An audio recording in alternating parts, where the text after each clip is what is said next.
1000 വർഷങ്ങൾക്ക് മുമ്പ് ചൈനയുടെ മലനിരകൾക്കിടയിൽ ഒരു ചെറിയ പട്ടണമുണ്ടായിരുന്നു. അവിടെ ജീവിച്ചിരുന്ന ഗ്രാമവാസികൾ സന്തോഷത്തോടെയും സമാധാനത്തോടെയുമായിരുന്നു അവരുടെ ജീവിതം.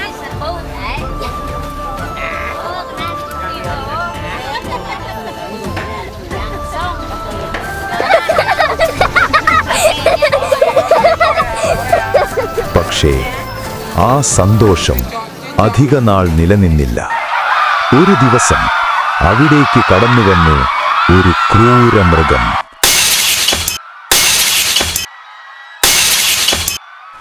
ഡോഗ്സി, കരുണയില്ലാത്ത, കണ്ണീച്ചോരയില്ലാത്ത ഒരു ഭീകരൻ.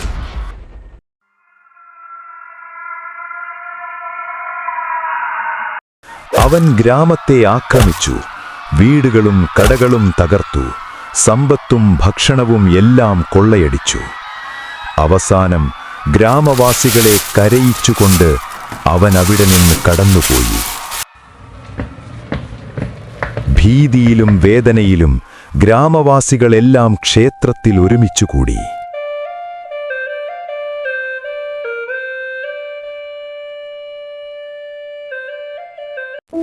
ആ പ്രാർത്ഥന ദൈവഹിതം പോലെ ആയിരക്കണക്കിന് കിലോമീറ്റർ അകലെ മലമുകളിൽ ധ്യാനത്തിലിരുന്നിരുന്ന ഒരു യോദ്ധാവിൻ്റെ ചെവിയിലെത്തി. കാറ്റ് ലീ.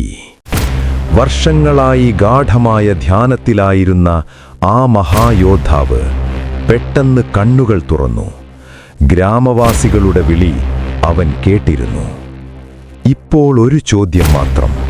കാറ്റ് ലീ ഗ്രാമത്തെ രക്ഷിക്കുമോ? അറിയാൻ കാണാം അടുത്ത ഭാഗത്തിൽ.